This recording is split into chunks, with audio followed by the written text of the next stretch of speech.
Hey everyone, happy New Year's Eve. It's the last episode of In the Abyss for 2020, and I'm actually working backwards for this episode. I am going to cover my NOIRvember purchases, and the reason that the video is coming late is I had to wait for all of my movies to come in because of the holidays and everything else that's going on. The process of getting deliveries is a little slower than normal, but I finally got everything in last week, but wanted to do my Christmas episode. So I figured for the last episode of this year, we were going to cover the NOIRvember purchases. It was an expensive November doing this because my three favorite companies, Criterion, Arrow, and Kino, all had sales of their noir movies, and so I ended up buying a lot. I'm going to share them with you pretty quick. And once again, I'm not doing this to really do, an unboxing or a, hey, look what I got kind of thing. I'm doing it because I want to show you as my actors different movies you've never heard of, different actors that you may have never heard of, and how much of our industry is unlooked at today, right? A lot of people don't know about these actors in these movies, and they're getting lost. What's great about some of these companies like Criterion, Arrow, and Kino is they're bringing back these old movies, restoring them, making them look the best they've ever looked, and giving you guys an opportunity to see them. Now, once again, I'm a huge noir fan. Noir is, black and white. It was from the early 40s to the mid 50s.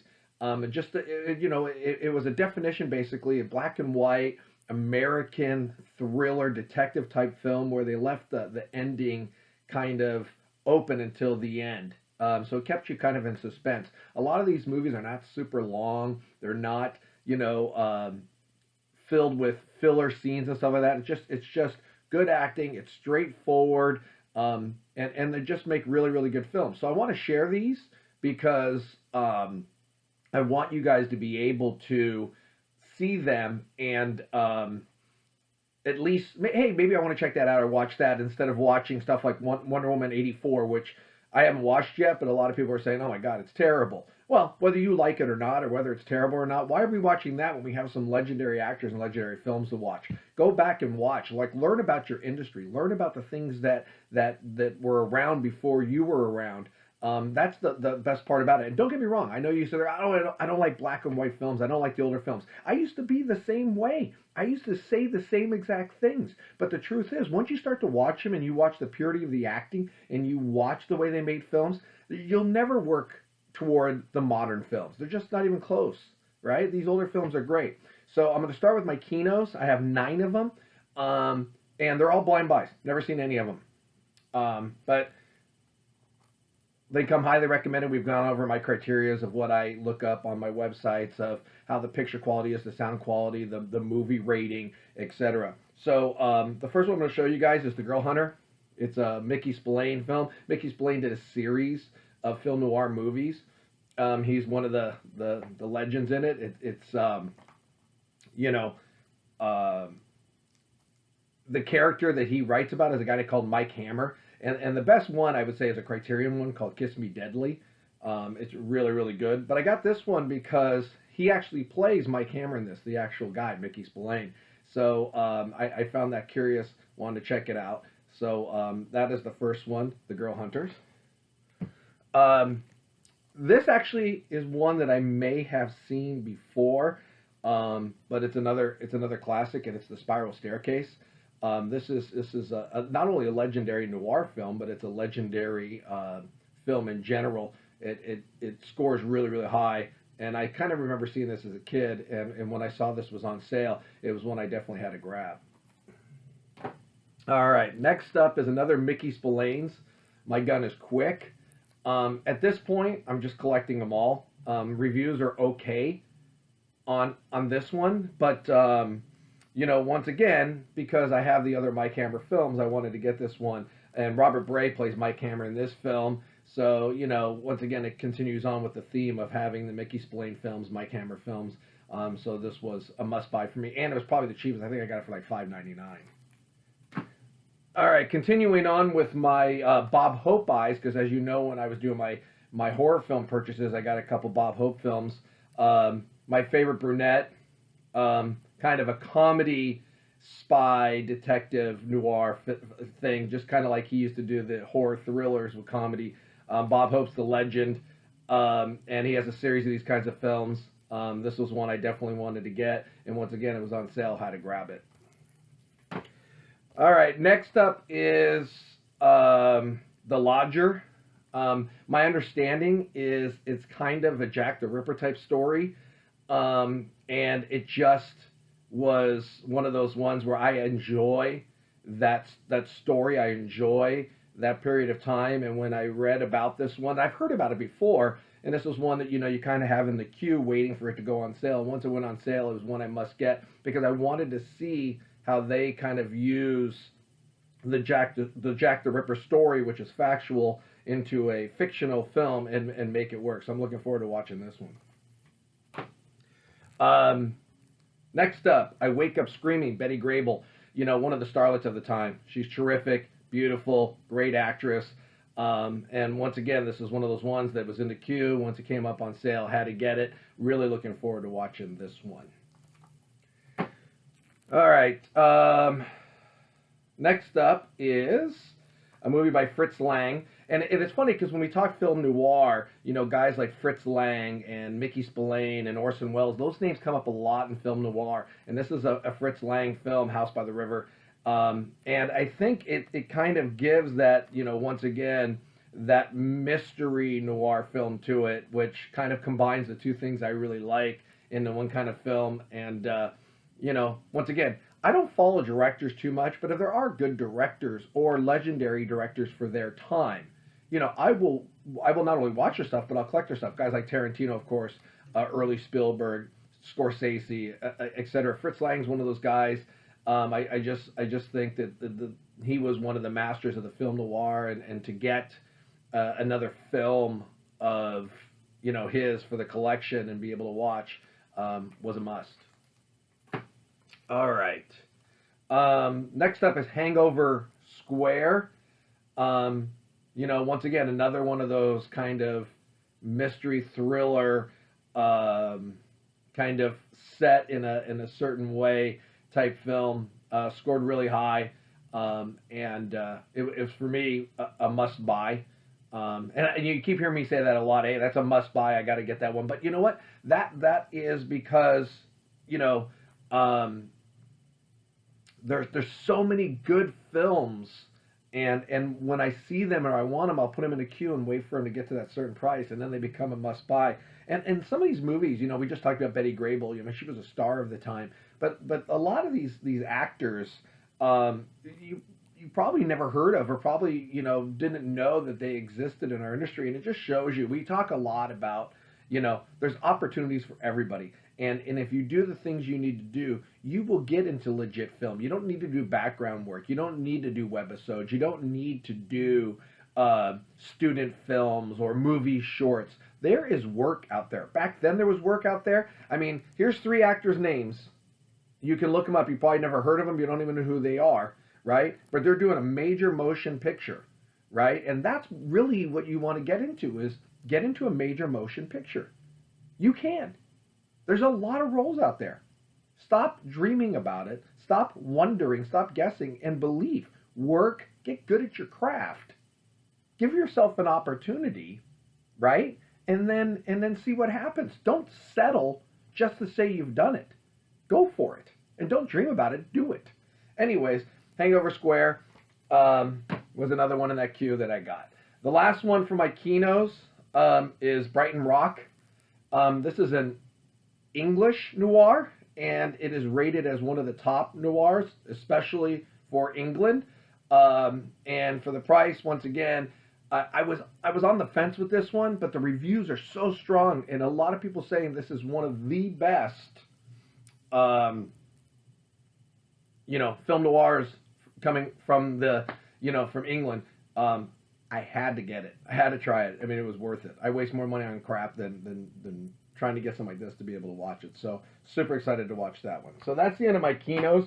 One of the things you'll learn about kino is, like we've talked about in other unboxings and stuff, they bring old movies back to life, but they bring movies back to life with actors like we just talked about that maybe you don't know as household names. Whereas when we start getting into Criterion, and talking about those films, you'll start to see they're more films with actors who have names that you will know and recognize, and it's just a different company and different way of doing things. So I like Kino because their prices are really good, and they bring those movies back, and I'm glad that we finally get to watch them, or at least I do. Hopefully you guys do. All right, real quick, I got 2 arrows. I actually got more arrows than this, but I got a couple of the film noirs when I was doing it. Force of Evil. This is supposed to be one of the greatest film noirs ever made. It's actually listed as one of Tarantino's favorite films. I like that when I read that kind of stuff, because it means that there's something to the film that's drawing a great director to it, and I want to check that out. The covers are kind of okay, but they reverse. So you have like the original artwork underneath it, and I'll have to look at it and see if I want to reverse it. But what's cool about Arrow is they come region B, a lot of them. Some are region free. And for those who don't know, I think we've talked about it. Region A is the United States, North America. Region B is Europe, and then they have different region C and so on. So a lot of these arrows are region B, they're Europe. Some are region free, like I said. Well, I finally got my region free Blu-ray player last month, so all of these things can now be watched. I've been looking forward to it. Can't wait to do it. But anyways, Force of Evil, supposed to be one of the best. I've seen parts of it. Looking forward to watching the whole thing. Another one that I wanted to get for a while now, and because it was on sale I got it, is The Big Combo. It kind of falls into that Kino thing where the actors are not celebrities, big names, etc. But another really strong film noir. And what's cool is what Arrow's done with their film noirs is they've kind of given these basic covers, and then the spines, are matching. So they kind of go together as movies that, are connected, meaning the film noir, which is super cool. And we've always talked about, I can show you guys on the Kinos that they all have the same spine. I'm trying to grab them here because I put them on the floor. But I mean, just showing you some, as always, they always have kind of the same spine look to them, which I've always thought is pretty awesome for cataloging the movies. Because once again, as we get into the Criterions now, Criterions do it by dates, and that's how I do it. Anyways, the first one I'm going to start with Criterion is the Asphalt Jungle, starring Marilyn Monroe.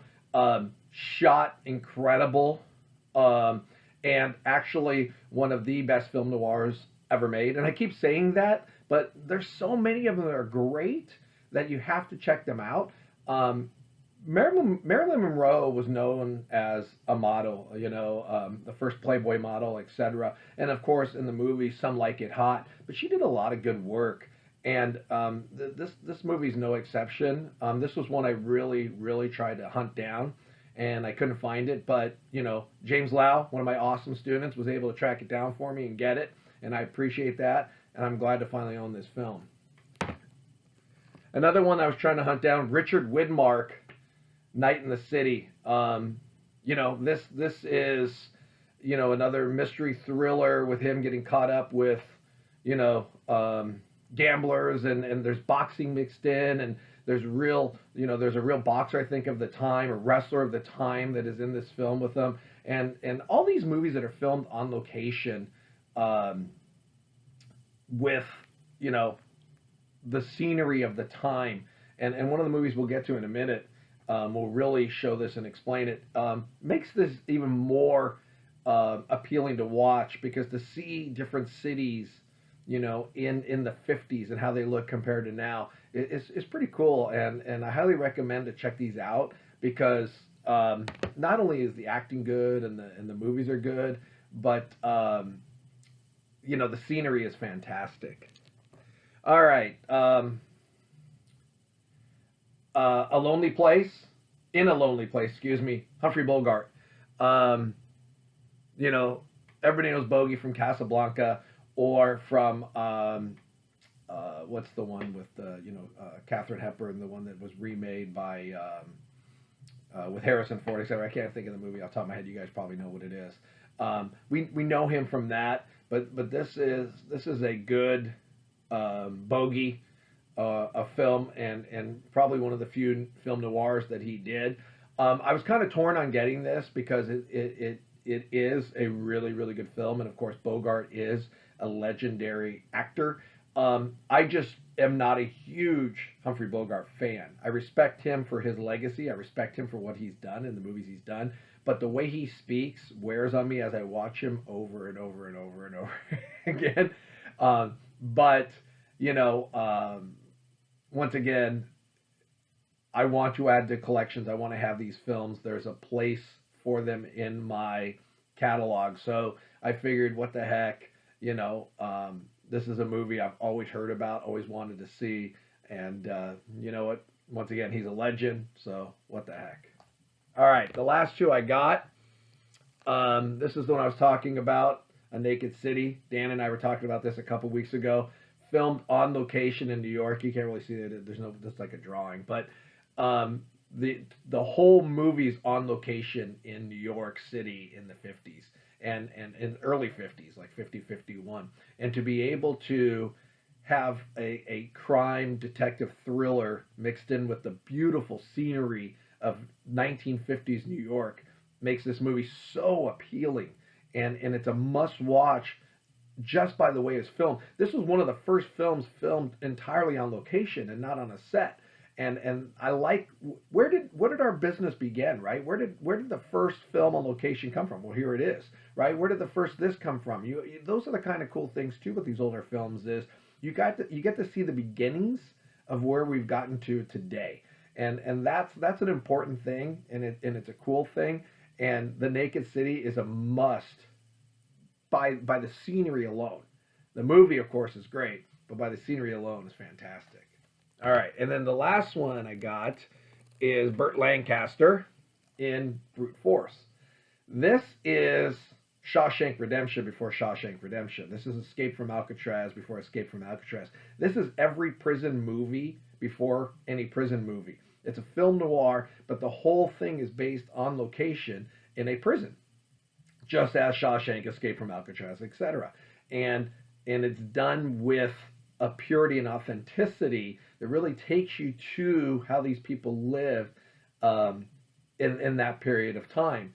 And like I said, we know the legendary films that I just named. Shawshank is on the top of a lot of people's list.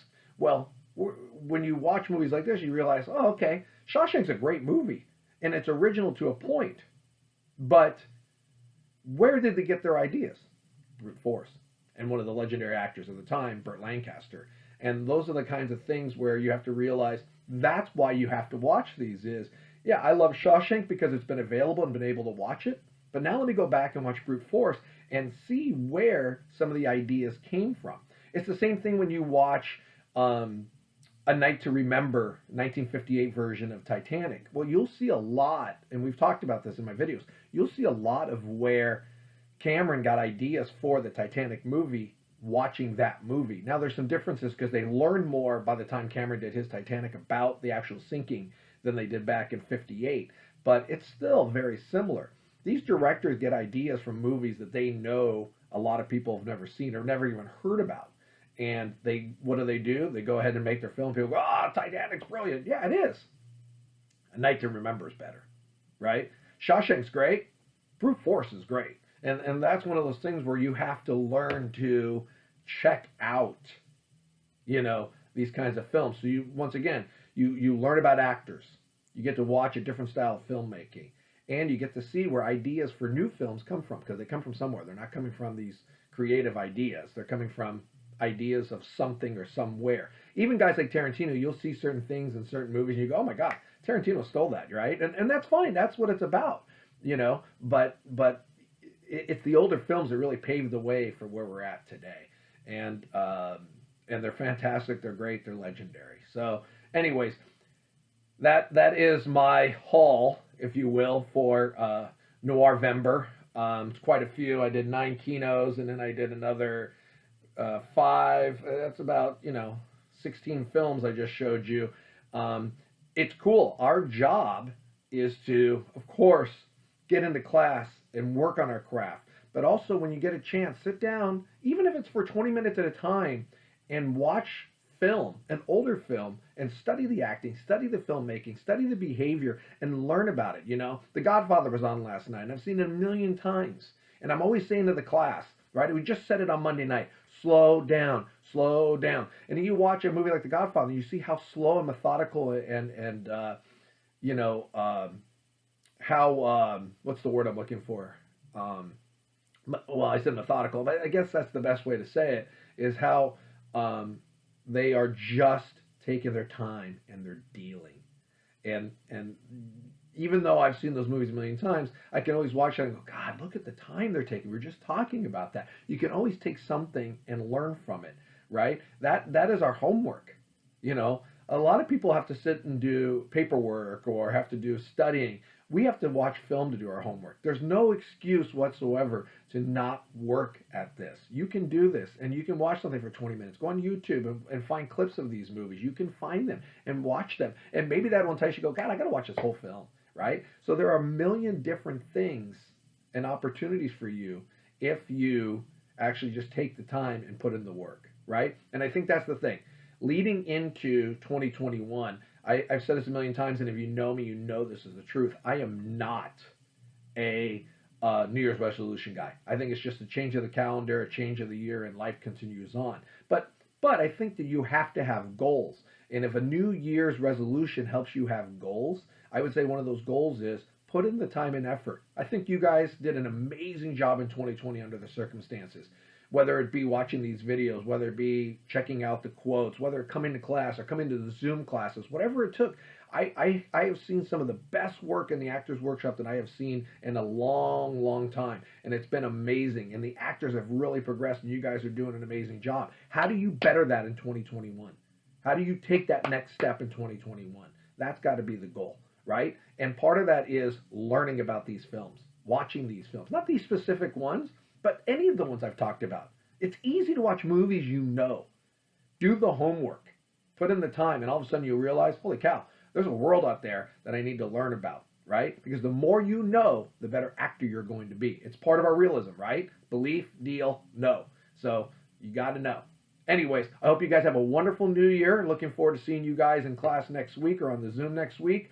If you have any questions or comments, leave me a message in the comment section, and I will see you next week with our next video. Have a great weekend. Have a great new year. We'll see you then.